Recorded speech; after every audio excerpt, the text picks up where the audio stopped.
Tormenta política, legal y social en Estados Unidos. Se ha filtrado un documento del Tribunal Supremo en el que la mayoría conservadora, 6 miembros frente a 3 progresistas, habría decidido anular el derecho constitucional al aborto durante los 3 primeros meses del embarazo. El presidente Joe Biden ya ha dicho que prepara una respuesta si se ilegaliza el aborto. Podríamos hacer un niño y llevarlo al zoo los domingos. Podríamos esperarlo a la salida del colegio y él iría descubriendo en la procesión de nubes toda la prehistoria. Podríamos cumplir con él los años, pero no me gustaría que al llegar a la pubertad un fascista de mierda le pegara un tiro. Buenos días, señoría, y que viva la lucha de las mujeres. Abortar puede ser una decisión difícil para una mujer. Y ya tenemos experiencia histórica suficiente como para calificar de indecencia todas las iniciativas para criminalizar a las mujeres y arrebatarles un derecho que representa un avance democrático incuestionable del movimiento feminista. El derecho a interrumpir voluntariamente un embarazo forma parte de los derechos a la salud sexual y reproductiva y a la igualdad social y económica. La experiencia confirma además que penalizar el aborto jamás ha significado eliminarlo, sino convertirlo en un privilegio de las mujeres con más recursos económicos, condenando a las demás a abortar de manera ilegal e insegura.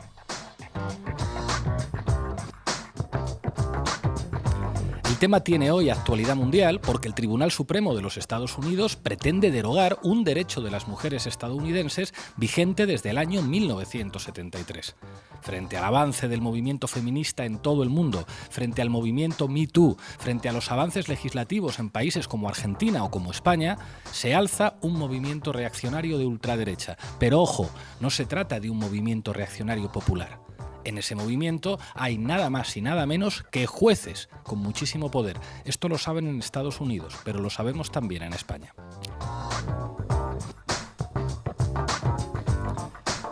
La ministra de Igualdad española, Irene Montero, acaba de anunciar medidas legislativas inminentes para mejorar la legislación vigente en materia de interrupción voluntaria del embarazo. La ley actual es obviamente insuficiente. No garantiza que se pueda abortar en la sanidad pública. De hecho, casi el 80% de las interrupciones voluntarias de embarazos se realizan en la sanidad privada. En España hay 8 provincias en las que no se practican abortos, lo que obliga a las mujeres a desplazamientos innecesarios de cientos y cientos de kilómetros. A día de hoy, las mujeres españolas de 16 y 17 años no pueden interrumpir su embarazo sin la autorización de sus padres y se obliga a todas las mujeres que han decidido abortar a estar 3 días reflexionando en su casa cargadas de folletos que les explican lo bueno que es ser madre. Ahora toca hacerse una pregunta. ¿Qué va a hacer el Lesmestim? El Consejo General del Poder Judicial ya se opuso en su momento a la ley Solo sí es sí, que respondía a una voluntad popular masiva tras el escándalo judicial de La Manada. También se opusieron en su momento a la ley del matrimonio gay y a la ley de violencia de género de 2004. Hay quien dice que les mueven más sus ideas políticas que su respeto por el derecho.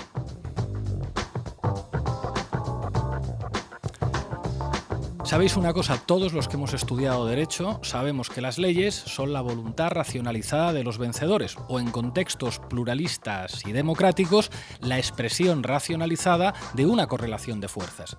Pero el Consejo General del Poder Judicial no tiene ninguna legitimidad para hacer valer su peso en esa correlación de fuerzas. Eso solo le corresponde a los grupos parlamentarios.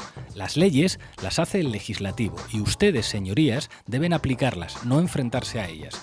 Dejen de hacer política, señorías, no les corresponde. Bienvenidos y bienvenidas a La Base.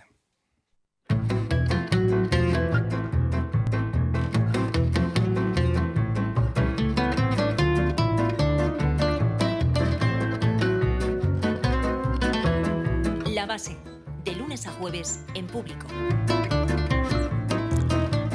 Hoy en La Base hablamos derecho de las mujeres a interrumpir libremente un embarazo.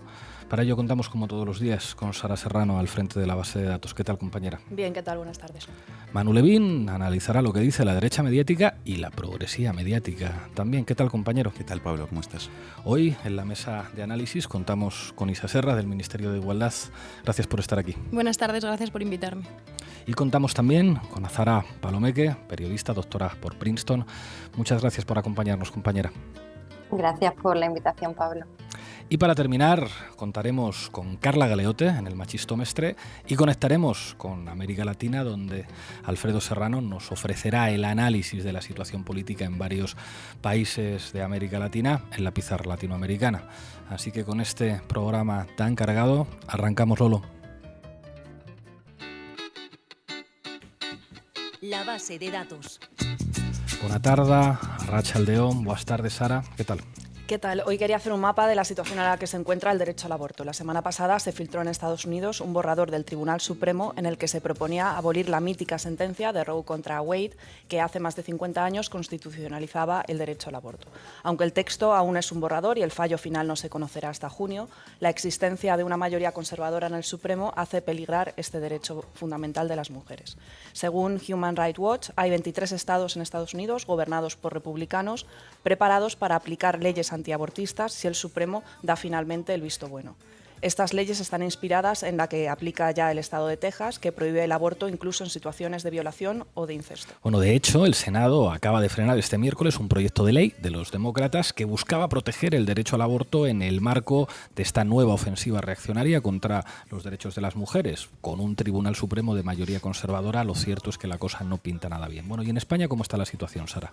Pues frente al retroceso del derecho al aborto en Estados Unidos, en España, el Ministerio de Igualdad tiene previsto hacer justamente lo contrario, es decir, blindar el derecho en la sanidad pública. El próximo martes, el Consejo de Ministros decidirá si aprueba la norma que sustituirá a la actual ley del aborto, que data de 2010. ¿Cuáles son los puntos claves de las propuestas que está preparando el Ministerio de Igualdad? Pues en primer lugar, devuelve el derecho a las jóvenes de entre 16 y 17 años a abortar sin consentimiento paterno después de que el PP las excluyera en 2015. Bueno, esta posibilidad sí estaba incluida en la ley de 2010, aprobada por el gobierno de José Luis Rodríguez Zapatero, y funcionó sin ningún problema durante 5 años. Con la llegada de Rajoy a la Moncloa se produjo el intento conocido de contrarreforma de Gallardón, que le obligó a dimitir, pero fue capaz de aprobar el cambio respecto a las más jóvenes, que tienen que pedir autorización a sus padres para poder interrumpir su embarazo. Bueno, ¿qué más busca la propuesta de igualdad? Pues esta propuesta también busca garantizar que los abortos se lleven a cabo en centros del sistema sanitario público. Hay que notar que actualmente estos son una minoría en nuestro país y el 85% de las interrupciones voluntarias del embarazo se llevan a cabo en clínicas privadas. Bueno, hay que anotar, como decía antes en el editorial, que hay muchísimas mujeres en muchas provincias españolas que tienen que recorrer cientos de kilómetros para poder ejercer su derecho, con los problemas que eso implica, incluso de salud. Así es, esto se debe a la falta de regulación de la objeción de conciencia, que es algo a lo que se opone el Partido Popular, y que se traduce en que hay centros públicos que no cuentan con profesionales que puedan hacer las intervenciones y que las pacientes acaben derivadas a la sanidad privada. La propuesta de igualdad busca precisamente que los centros públicos garanticen la disponibilidad de médicos no objetores. Igualdad también propone la eliminación del periodo de reflexión de 3 días, que, como comentabas, actualmente está vigente y se impone a toda mujer que quiera abortar. Bueno, esto es algo que lleva pidiendo desde hace años el movimiento feminista, que entendía, lógicamente, esta medida como una suerte de infantilización de mujeres adultas que han tomado ya una decisión. Bueno, ¿qué otros elementos hay en las propuestas del Ministerio de Irene Montero? Pues la propuesta también incluye otros aspectos que tienen que ver con la salud menstrual, como la baja de 3 días por reglas dolorosas, la obligación de los centros educativos de disponer de productos para la regla, el acceso gratuito a estos productos para mujeres en riesgo de exclusión o en prisión, o la eliminación del IVA de estos productos. El Ministerio de Igualdad también tiene la intención de considerar la gestación subrogada como una forma de violencia contra las mujeres, prohibir su publicidad y perseguir a quienes acceden a esta práctica, que recordemos es ilegal en España, en países extranjeros. Bueno, ¿con qué obstáculos se está encontrando, Sara, estas propuestas para la consolidación del derecho a la libre interrupción de un embarazo?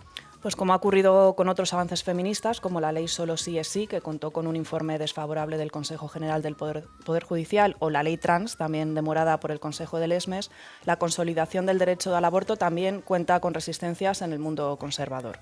Tras más de una década congelado, el Tribunal Constitucional ha reactivado un recurso de 71 diputados del PP que interpusieron contra la norma en 2010. El recurso fue interpuesto ante el Constitucional por Federico Trillo, conocido miembro del Opus Dei, y por Soraya Sáenz de Santamaría. El texto era un texto muy duro que pedía la derogación de la ley por ser inconstitucional, acusaba a las mujeres de sacrificar a los fetos e incluso hablaba de prácticas eugenésicas por permitir el aborto por malformación. Por aquel entonces el presidente del Tribunal Constitucional era Juan José González Rivas, un católico confeso que contó con el aval de la Conferencia Episcopal y del cardenal Rouco Varela para acceder a su puesto de magistrado.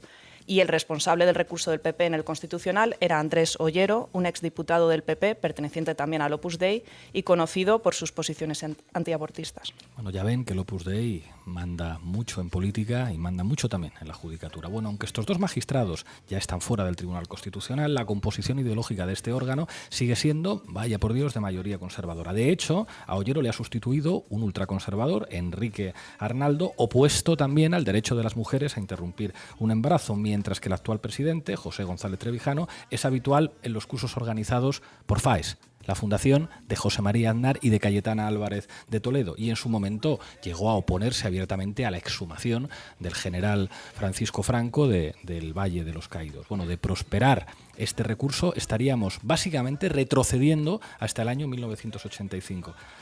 Y te quiero preguntar ahora, Sara, ¿cómo es la situación del aborto en otros lugares del mundo? Pues entre los países que han legalizado el aborto en los últimos años se encuentran Irlanda y Argentina. Además, desde hace unos meses ninguna mujer colombiana tampoco podrá ser juzgada por interrumpir su embarazo antes de la semana 24.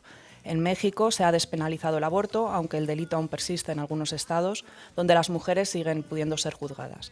En Ecuador también hay pequeños avances y se ha despenalizado el aborto únicamente en casos de violación, mientras que en Chile el derecho al aborto forma parte de la nueva propuesta de Constitución.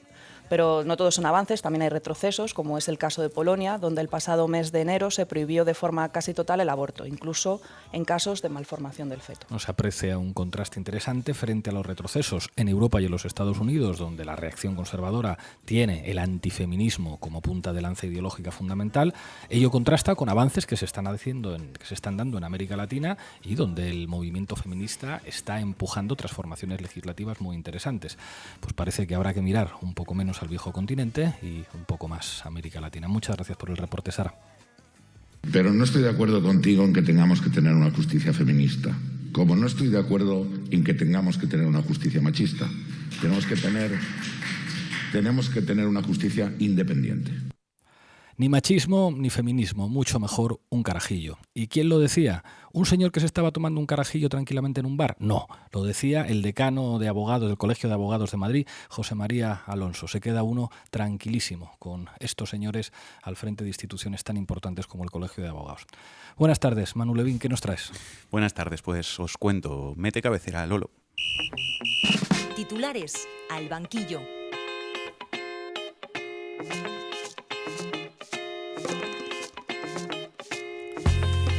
Hoy podríamos enfocar esta sección analizando cómo la derecha mediática ataca duramente la nueva ley del aborto que está previsto que se apruebe próximamente frente a la posición favorable que mantienen los medios progresistas.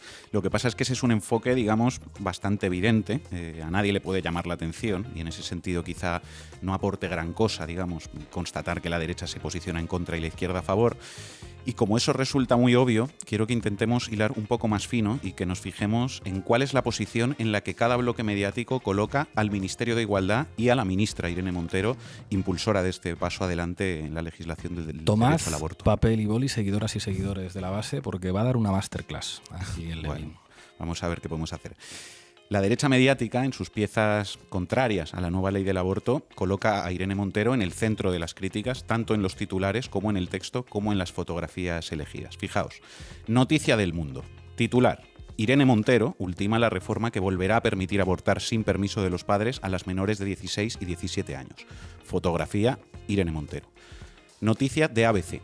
El Gobierno vigilará con inspectores que se practiquen abortos en todas las comunidades y en hospitales públicos. Fotografía: Irene Montero.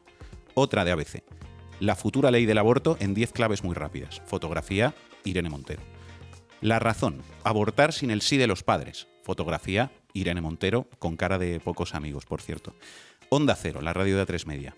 La ley del aborto, las polémicas medidas que contiene la nueva reforma. Fotografía: Irene Montero. Bueno, de momento parece todo fácil de entender, todo queda claro. La derecha mediática carga, como era de esperar, contra los avances en el derecho al aborto y coloca en la diana a su enemiga, Irene Montero, la ministra de Igualdad. Hasta aquí todo dentro de lo previsible. Correcto, de ahí la intención es bastante obvia, ¿no? Partiendo de la premisa de que los lectores de estos diarios de derechas pueden tener en general opiniones contrarias a esta nueva ley, se coloca el foco mediante grandes fotografías en la ministra de Igualdad, buscando generar en los lectores un sentimiento de rechazo hacia su figura. Hasta aquí todo muy previsible, como decías.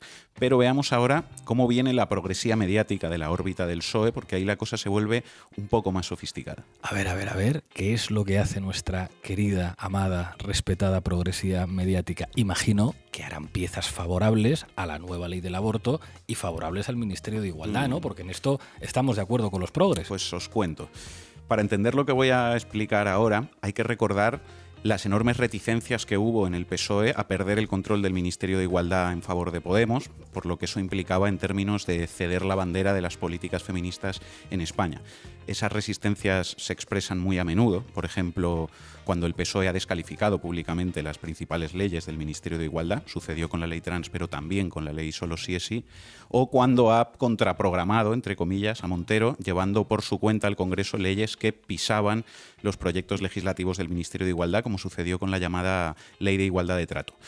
Esa batalla política permanente del PSOE para intentar disputar los avances feministas al Ministerio de Igualdad es clave para entender por qué el ecosistema mediático del PSOE trata este tema de la forma que lo trata y por qué sucede algo que es muy llamativo, o no tanto si tenemos en cuenta esto que acabo de contar.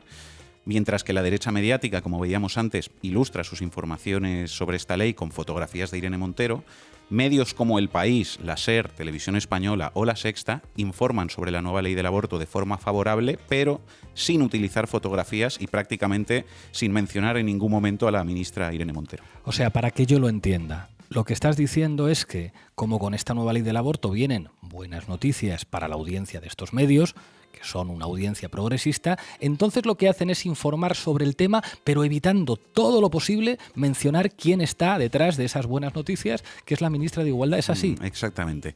Por ejemplo, El País lleva hoy este tema en su portada, pero la ministra no aparece en la fotografía ni tampoco es mencionada ni una sola vez en el texto. Ni una sola vez. Y lo mismo sucede con las dos noticias sobre el tema que ha publicado el periódico del Grupo Prisa.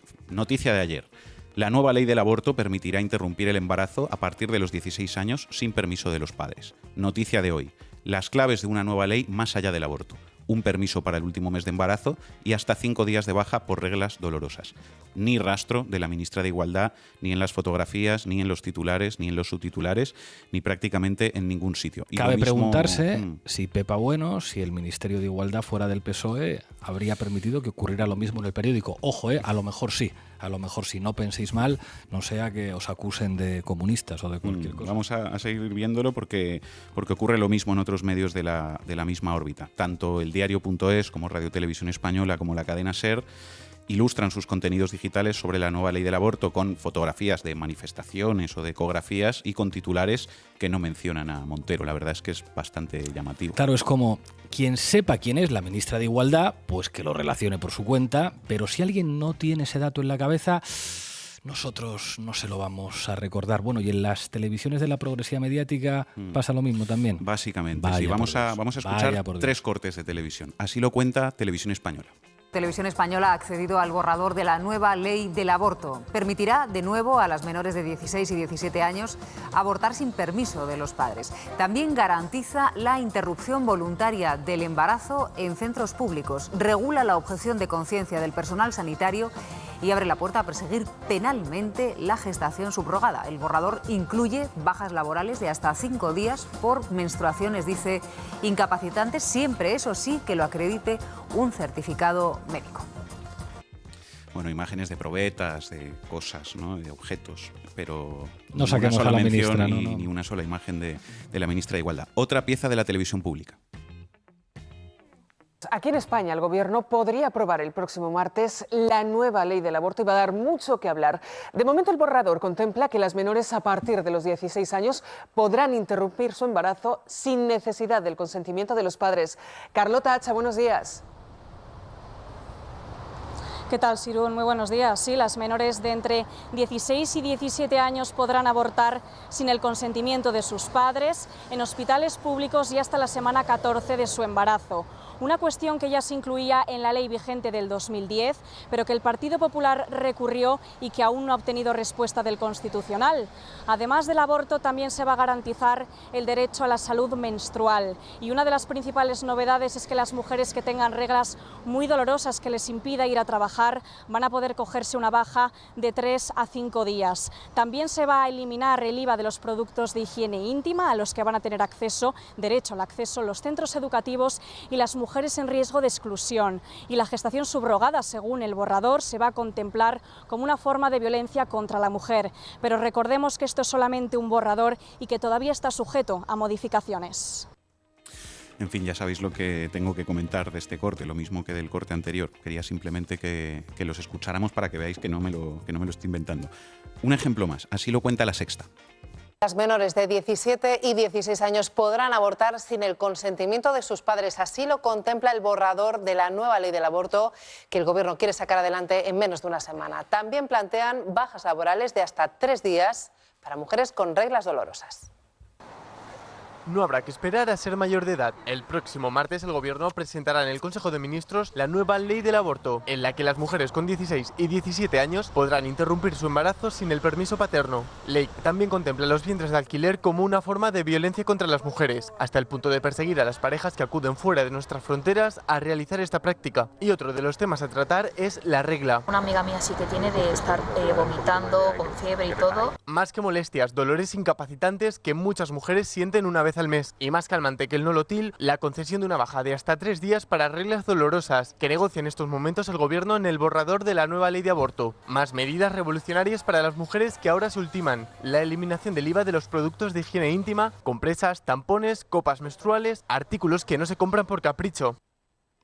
Ay, la televisión de Ferreras y de Ana Pastor con Lucía Méndez siempre. En fin, la gente de Podemos no sale en La Sexta ni siquiera cuando una ministra protagoniza una información. Solamente les falta ya prohibir en su libro de estilo conjugar el verbo poder en la primera persona del plural. Ya sabéis, si queréis salir en La Sexta hay que hacerle la pelota a Ferreras. Si no le haces la pelota a Ferreras, en esa televisión no sales. O a lo mejor es que yo me estoy emparanoiando y en realidad, cuando la noticia viene de un ministerio del PSOE, la hacen igual que esta, que nos sacan al ministro, ¿no? Pues os voy a poner un ejemplo para que lo comprobéis con vuestros propios oídos. Noticia de La Sexta de hace solo un mes con cosas bonitas sobre los refugiados ucranianos, las pensiones y la política social. Escrivá se compromete a recibir a todos los refugiados y dice que el sistema está preparado para ello. Le vamos a dar un permiso de trabajo y de residencia a unos 85.000, pero sabemos que hay algunos más, probablemente más de 100.000 ya en España. Y sobre las pensiones dice en una entrevista para La Razón que hay que revalorizarlas según la inflación. Hay una ley que lo establece así, que establece una fórmula y que es una ley que ha emanado de un acuerdo amplísimo en el Pacto de Toledo. Además de asegurar la economía de los pensionistas. Su poder adquisitivo estará siempre garantizado. Avala que la inflación es coyuntural por culpa del elevado precio de la energía, aunque cree que no va a durar mucho tiempo. Además, aboga por fortalecer el escudo social. Bueno, estaréis de acuerdo conmigo que más periodismo Ferreras está ganando a pulso que le den uno de esos premios de periodismo como los que les dan a Vicente Vallés. No digáis que el hombre no trabaja pico y pala para ser premiado y reconocido como el gran periodista de España. No sé si os da la impresión de que cuando es un ministro del ala derecha del gobierno el que protagoniza una información, La Sexta efectivamente saca imágenes de ese ministro, en las que salga lo más guapo y mejor posible. Coloca su nombre en los rótulos, incluye declaraciones suyas y solamente les ha faltado decir en esta pieza «Gracias, ministro Escrivá». Pero cuando las buenas noticias vienen del Ministerio de Igualdad, hablamos de una ley del gobierno y nos apañamos para ocultarle a toda la audiencia progresista de nuestra televisión de izquierdas cuál es la ministra que lo impulsa. Así funciona. La derecha coloca a Irene Montero en el centro de las críticas, la progresía mediática, tu tele de izquierdas con propietarios de derecha, saca a Irene Montero de las alabanzas. Y a esto algunos le llaman más periodismo. Más cara dura es lo que tenéis. Gracias, Manu. ¿Pidió ayuda en algún momento? ¿Llevaba usted la ropa puesta? ¿Usted intentó escapar de algún momento, salir de la habitación? Escuchábamos al fiscal Eduardo Gutiérrez haciendo Preguntas que quizá nunca se deberían hacer a una mujer que ha sido objeto de una violación. Bueno, hemos preguntado también a Eli Gómez Algorta, la ministra argentina, qué piensa de todo esto. Bueno, la opinión que tengo sobre la posibilidad de que la Corte de Estados Unidos revierta el fallo de 1973 que hizo posible la constitucionalidad del aborto, es decir, que entendía que la Constitución de Estados Unidos protegía el derecho de las mujeres a decidir sobre interrumpir sus embarazos y en particular con un fundamento muy claro que está vinculado a que las opiniones religiosas y las opiniones morales no podían inmiscuirse en esa decisión, tiene una gravedad muy importante, del mismo modo que fue muy importante como avance ese fallo, recordando además que en Estados Unidos el peso de la jurisprudencia es distinto a lo que sucede en muchos otros países como España, Argentina, en donde las leyes ocupan un lugar para la legislación general y para dictar normas de carácter general. No hay que olvidar que nunca, creo que primero tiene un impacto para el mundo, tiene un impacto muy claro sobre todo para nuestra región, para Latinoamérica, del mismo modo que nosotros sabemos el impacto positivo que tiene el acceso a la ley de interrupción voluntaria del embarazo en Argentina y la sanción para el resto de América, un precedente en contra en Estados Unidos también sabemos que tendría un impacto muy negativo. Decir que la presión que existió siempre a lo largo de estos 50 años, desde que se dictó el fallo, fue muy persistente y esto es un aprendizaje que tenemos que tomar todos los países y todos los espacios que luchamos por la ampliación de derechos, es decir, no hay ningún derecho que se conquista para siempre. Hay que decir que en estos días obispos están llamando a misas en Estados Unidos para reclamar que efectivamente ese fallo en contra que impactaría, porque más de la mitad de los países dictarían leyes restrictivas y de los estados dictarían leyes restrictivas, es parte de lo que sucede a lo largo y a lo ancho del mundo. Digo, ¿no? Estas derechas que están cada día más potentes, más firmes y que tienen además un lugar muy específico en el marco de sus agendas antiderechos vinculadas a los derechos sexuales y reproductivos. En Argentina tenemos hace 1 año y medio la sanción de la ley de interrupción voluntaria del embarazo, que fue un paso enorme, producto, como decimos siempre, de la lucha y la persistencia del movimiento de mujeres y de la diversidad en Argentina, sumado a la decisión política de un gobierno nacional, popular, democrático y feminista. Obviamente, al tener un país federal, donde el sistema de salud no está en manos exclusivamente o está en manos centralmente de las provincias, hay que decir que el acceso al derecho, a pesar de que en este año y 4 meses hemos avanzado mucho, todavía nos resta poder asegurar el acceso en cada rincón del país. Hay lugares en donde no hay dificultades y en otros en donde centralmente lo que hay es ausencia de efectores de la salud. Entonces, mujeres o personas gestantes deben mudarse o deben trasladarse hacia otra localidad o a otra ciudad para poder acceder al derecho. Es parte de lo que estamos trabajando junto con el Ministerio de Salud. En Argentina, la resistencia en este 1 año y medio, hay que decir que viene por 2 caminos distintos.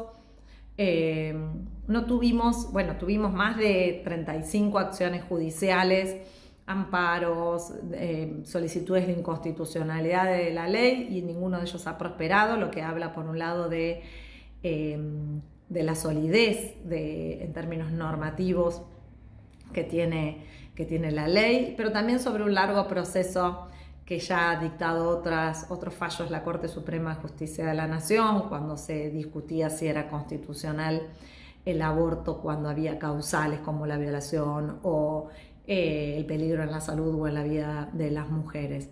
Hay antecedentes y hay un largo recorrido que ha hecho, no casualmente, que a pesar de casi 40 acciones judiciales ninguna de ellas prosperara. No quiere decir que en el futuro no pueda suceder, sobre todo teniendo en cuenta el rol que juegan los poderes judiciales de un modo bastante antipopular, pero sí hemos tenido algunas situaciones, por un lado una criminalización, persecución y criminalización a una médica en el norte del país, en una localidad muy pequeña que además es la única médica que lleva adelante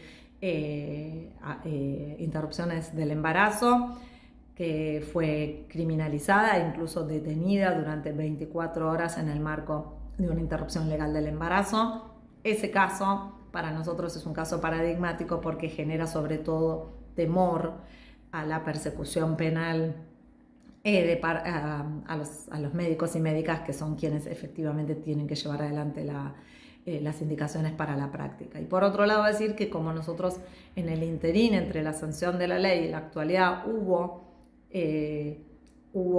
elecciones de medio término, elecciones legislativas, decir que hubo varios candidatos y candidatas, obviamente de partidos de derecha, que entre sus programas políticos estaba nuevamente la discusión sobre el aborto. Han sido por ahora espacios minoritarios, incluso muchos de ellos no llegaron al Congreso, pero otros sí han llegado y eso para nosotros es una alerta. Aprendizaje de lo que está pasando es los derechos, una vez que se conquistan, después de mucha lucha, hay que seguir militándolos todos los días. Estamos en mesa de análisis. Te quería preguntar, Isa, ¿qué agenda manejáis en el Ministerio de Igualdad para que todas estas medidas que se han venido explicando se conviertan en una realidad para las mujeres españolas? Pues mira, yo creo que lo importante y por lo que estamos avanzando en derechos sexuales y reproductivos desde el Ministerio de Igualdad es porque los derechos sexuales y reproductivos creo que son la clave de bóveda del hecho de que las mujeres seamos sujetos ciudadanos con plenos derechos, ¿no? Y de hecho, ahora mismo los derechos sexuales y reproductivos, no solamente el derecho al aborto, están en el centro del debate y de la disputa a nivel internacional, ¿no? Hablabais de eso. En algunos países como en Polonia, como en Estados Unidos, se están planteando retrocesos, no hay que irse ahí. La extrema derecha aquí, la señora Ayuso mismamente, habla constantemente de que el aborto es un fracaso cuando es un derecho, y es un derecho que la señora Ayuso tiene que garantizar, y hay otros países en los que gobiernan proyectos progresistas que están avanzando, ¿no? Por ejemplo, en México, por ejemplo, en Argentina, en Chile se está debatiendo cómo incluir dentro de la Constitución. Por tanto, para nosotras, en el momento en el que estamos, es fundamental poner en el centro los derechos sexuales y reproductivos, porque tenemos una ley que fue un avance, pero que evidentemente tiene grandes obstáculos a la hora de garantizar el derecho al aborto y otros derechos sexuales y reproductivos, ¿no? Y lo decías también en la introducción, creo que es muy importante decir que limitar, restringir, prohibir el derecho al aborto nunca conlleva que se reduzcan, solamente que haya más sufrimiento, más inseguridad, más muertes, más pobreza para las mujeres, ¿no? De hecho, sucede lo contrario. Cuanta más educación sexual hay, cuanto más acceso a anticonceptivos, más se reducen los abortos, los que no son nunca o muchas veces una decisión fácil para las mujeres. Y además todo esto está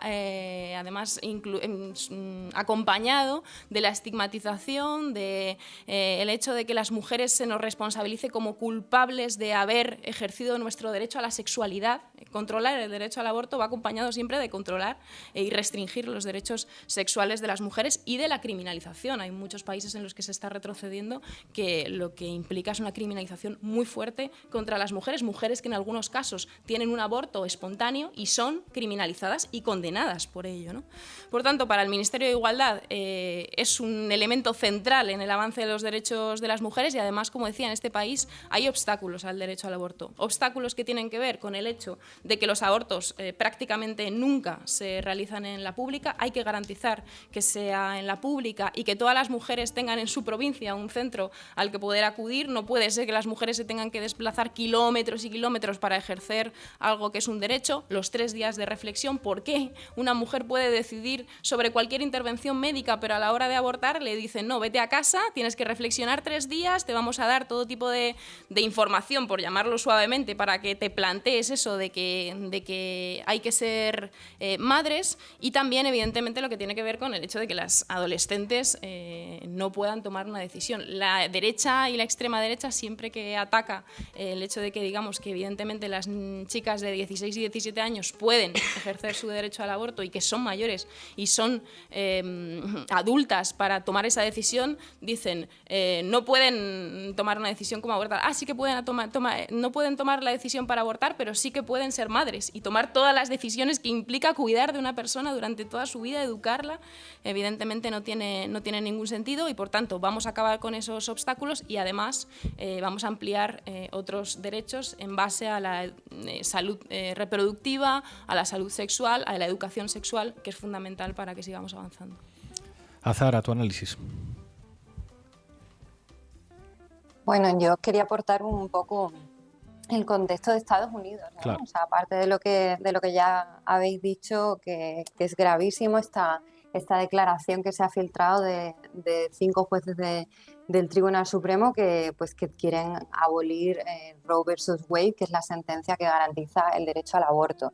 El problema es que, bueno, aparte de que el derecho al aborto esté en peligro, lo que haría sería abolir ese derecho a nivel federal y que cada estado pues tomara las decisiones que fuera oportuna. Ahora mismo hay más de 20 estados que están preparando leyes pues para directamente eliminar ese derecho.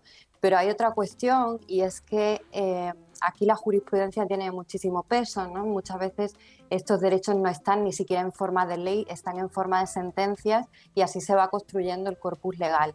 Entonces lo que existe es un miedo atroz a que el Tribunal Supremo se vaya cargando otros derechos que ya están consolidados a base de pues, abolir otras sentencias. Por ejemplo, se habla del matrimonio homosexual, estaría en peligro, incluso tomar anticonceptivos, que se considera una extensión del derecho a la privacidad, el matrimonio interracial, que fue aprobado durante la era de los derechos civiles. Entonces es realmente un retroceso y lo que, pues aparte de un atentado hacia los derechos de las mujeres y reproductivos, pues el temor generalizado es que esto implique pues una puerta abierta para volver a los años 50. Manu. Bueno, yo aprovechando que estás aquí, Isa, te quería preguntar por el tratamiento mediático que recibís en el Ministerio de Igualdad, ¿no? Porque aquí hay como una paradoja, yo creo, que se da, que es que el Ministerio de Igualdad tiene una agenda legislativa muy intensa sobre cuestiones que generan un enorme consenso social y además es el ministerio responsable del único pacto de Estado de toda esta legislatura, que es el Pacto de Estado contra la Violencia Machista. Y sin embargo, el discurso que domina en los medios sobre el ministerio y sobre la ministra, digamos que no se corresponde mucho con esos hechos y se enmarca permanentemente al Ministerio de Igualdad como un ministerio duro, hostil, intransigente. Entonces, ¿qué opinas tú del tratamiento mediático que se le da al Ministerio de Igualdad y qué objetivos crees que persigue? Tanto el que le da la derecha mediática, que está dentro de lo previsible que sea duro, pero también, digamos, el que le dan los medios progresistas. Bueno, pues como dices, yo creo que hay varias razones, ¿no? Y no son las mismas en el caso de los medios de derechas y en los medios de izquierdas. En los medios de derechas son la avanzadilla de un movimiento político de extrema derecha y, por tanto, pues van a atacar a quienes están avanzando en políticas feministas, ¿no?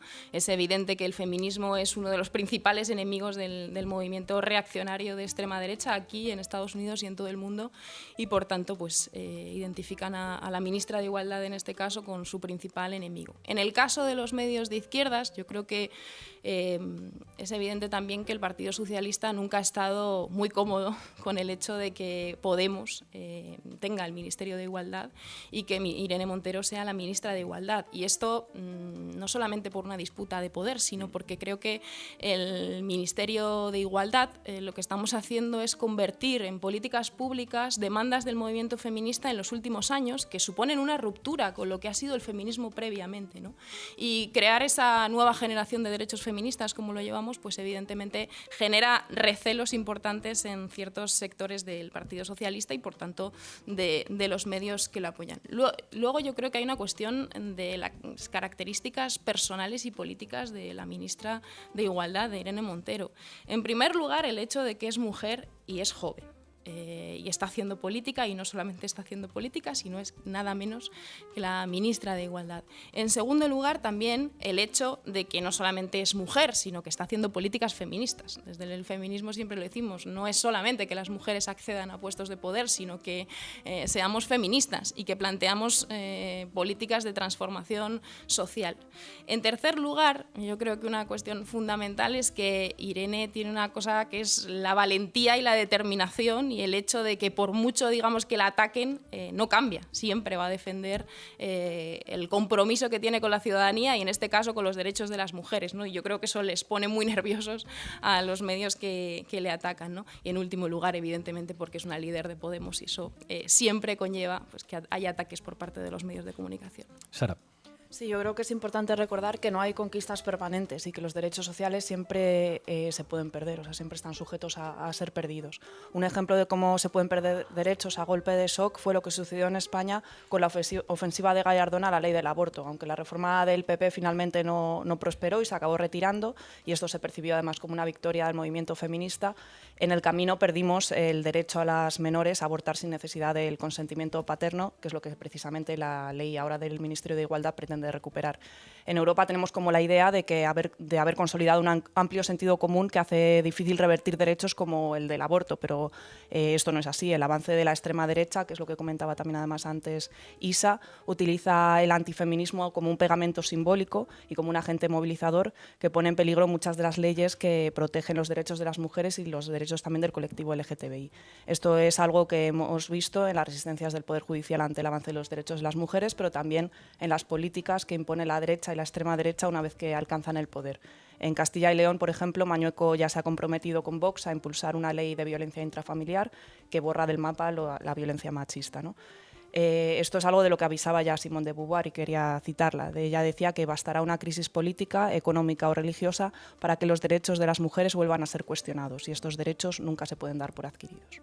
Yo quería aprovechar que tenemos a Zahara en Estados Unidos para hacerle una pregunta que tiene que ver con el contexto. O sea, en Estados Unidos en los últimos años el movimiento Me Too ha sido una referencia transversal que ha atravesado muchísimos ámbitos, que se ha convertido en una referencia para mujeres de todo el mundo. Entonces llama la atención que precisamente en un contexto de empoderamiento de las mujeres en los Estados Unidos, digamos, ahí venga esa respuesta reaccionaria del Tribunal Supremo.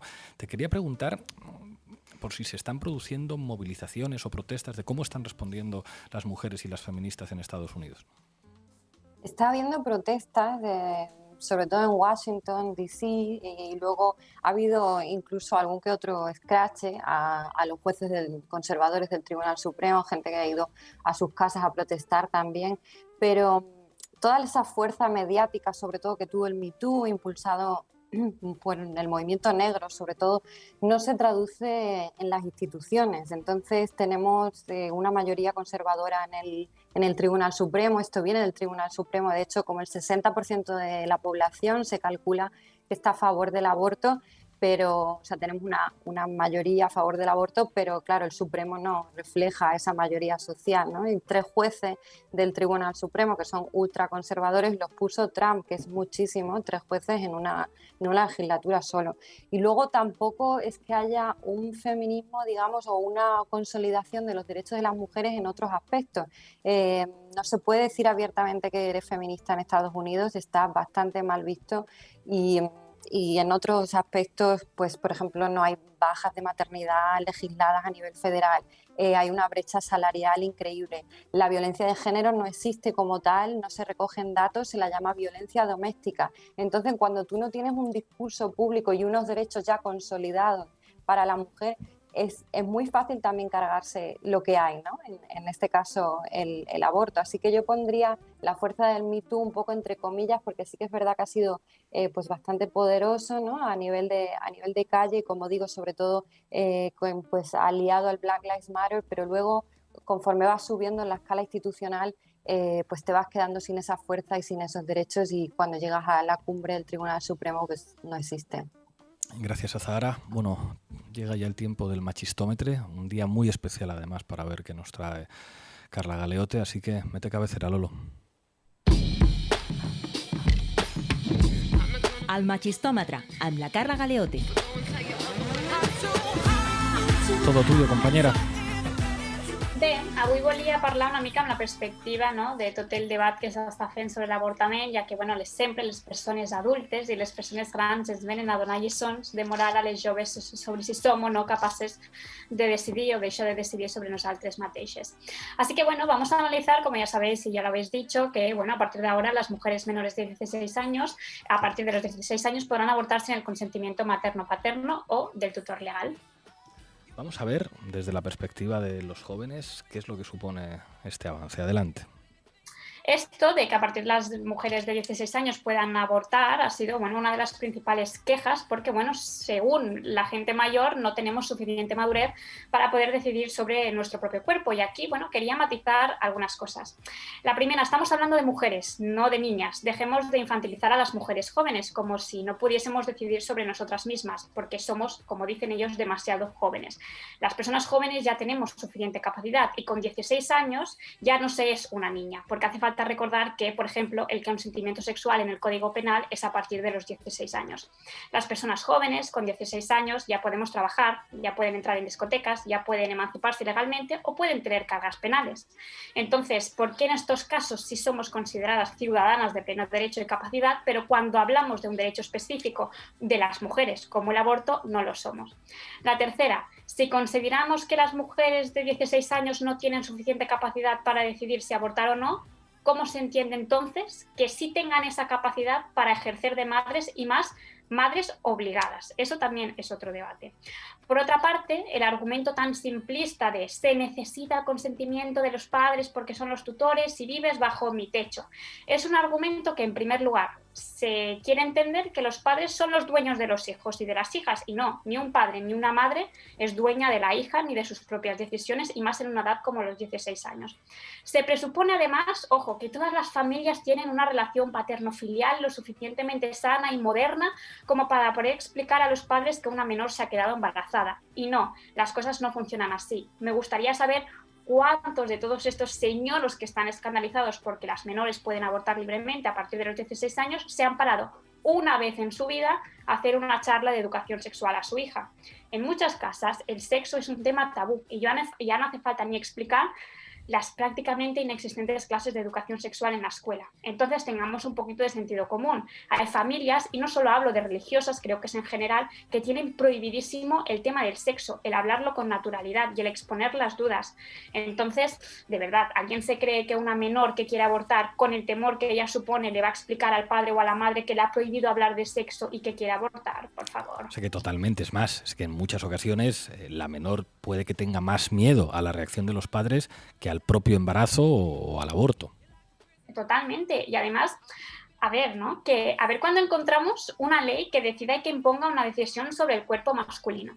Eso también es otro debate que podríamos replantearnos. La ley del aborto es la única ley que quiere abolir los conservadores expresamente y que además pretenden imponer unas restricciones sobre la propia decisión de una mujer, cosa que sería impensable, por ejemplo, que a los hombres se les obligara a tener una vasectomía o por ende que se les prohibiera dicha operación. Solamente las mujeres tenemos leyes que deciden o quieren decidir sobre nuestro propio cuerpo. El cuerpo de las mujeres es nuestro y de nadie más, y también el de las jóvenes, que también podemos decidir. Ni la Iglesia, ni unos padres conservadores, ni los señores de Twitter son nadie para hablar, comentar y debatir sobre si las mujeres podemos o no podemos decidir por nosotras mismas. Y las mujeres jóvenes tenemos la misma capacidad que cualquier mujer para decidir sobre nosotras mismas. Muchas gracias, Galeote. Hasta la semana que viene. Adiós. Y ahora me falta un tango, Lolo. La pizarra latinoamericana con Alfredo Serrano. Ya tenemos a Serrano. Se nota que avanza el otoño en Buenos Aires porque esta vez no te veo con camiseta, te veo con una sudadera. Eso quiere decir que al mismo tiempo que en el hemisferio norte se va imponiendo la primavera, en el hemisferio sur el otoño avanza. Bueno, ¿qué tenemos? Hola Pablo, sí, la verdad que con frío, pero frío y además tengo envidia de veros ahí así tan veraniego. mucha envidia. Hoy nos vas a hablar de Paraguay, ¿verdad? Que es un país del que todavía no hemos hablado en la pizarra latinoamericana.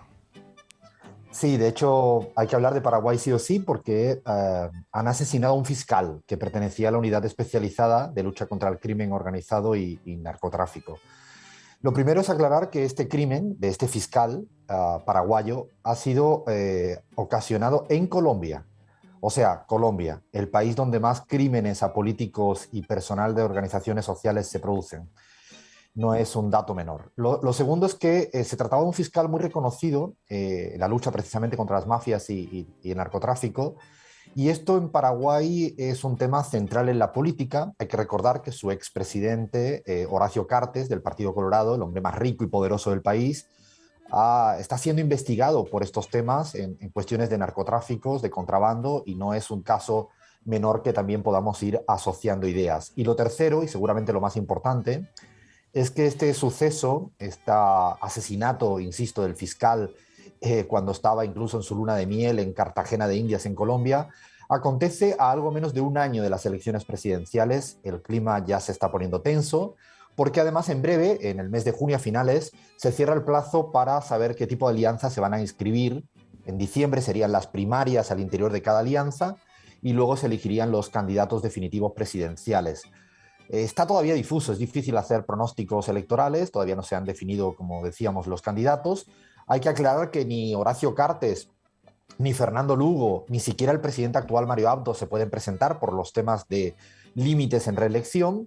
El Frente Guasú, el bloque más progresista, más de izquierda, ya ha decidido su candidatura con Esperanza Martínez, una mujer exministra de Salud. Todavía no sabemos si va a ir en alianza con el Partido Liberal, que seguramente va a estar candidateado por Efraín Alegre, que ha sido el anterior candidato en elecciones pasadas. Y yo creo que ahí está la centralidad, la clave de esta cuestión electoral.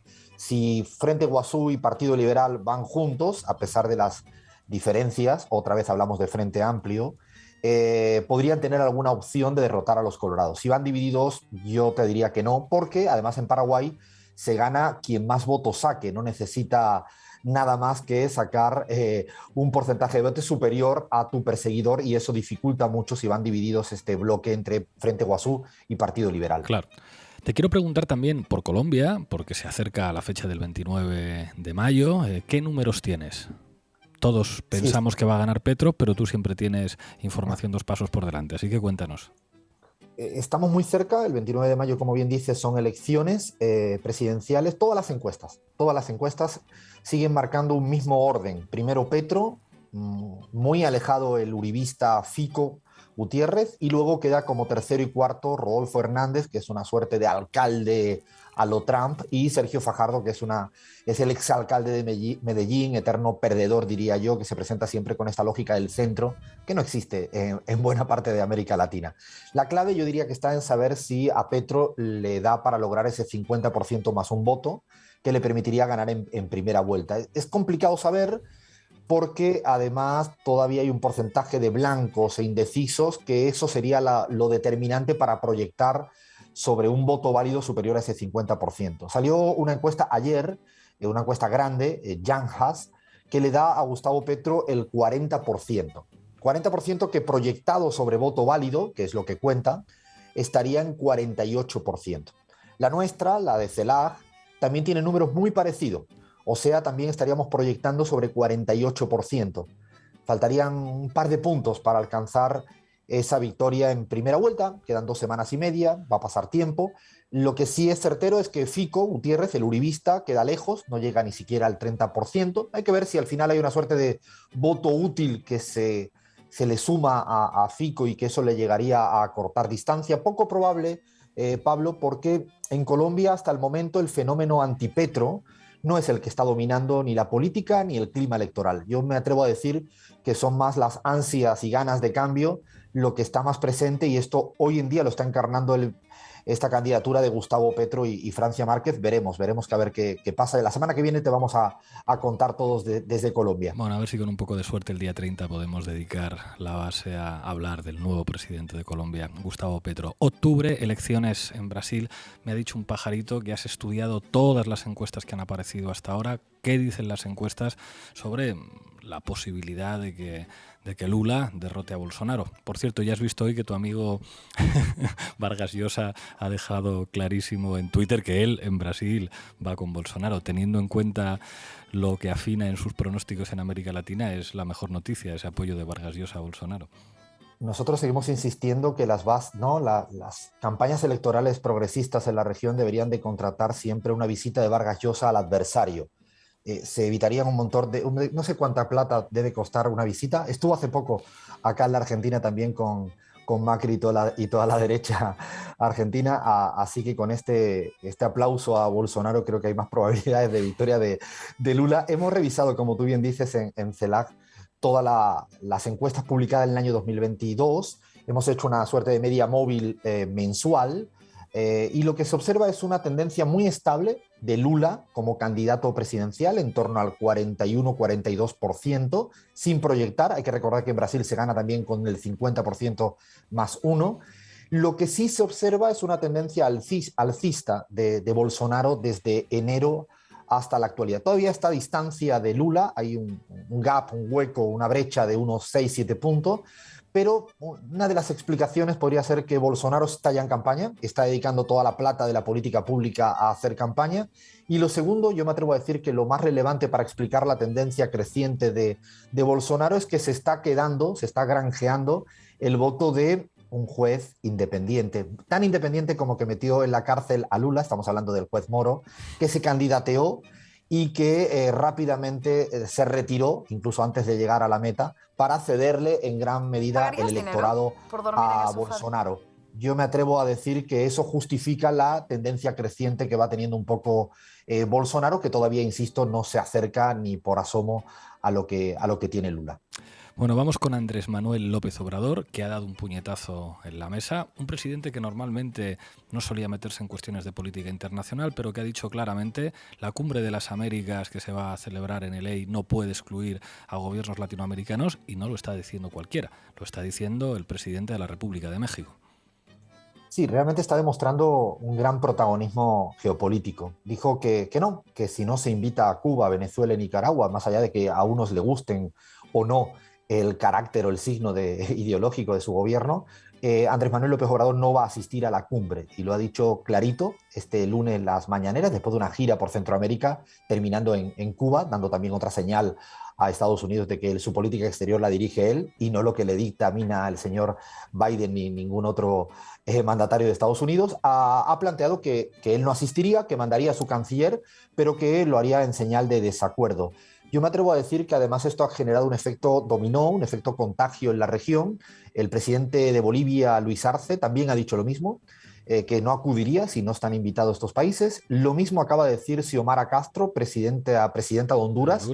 Y incluso el presidente argentino, Alberto Fernández, me atrevo a decir que estará en esa misma línea. La doctrina Monroe a día de hoy, Pablo, no es aceptada por muchos gobiernos de la región en América Latina, aunque los Estados Unidos sigan gritándola.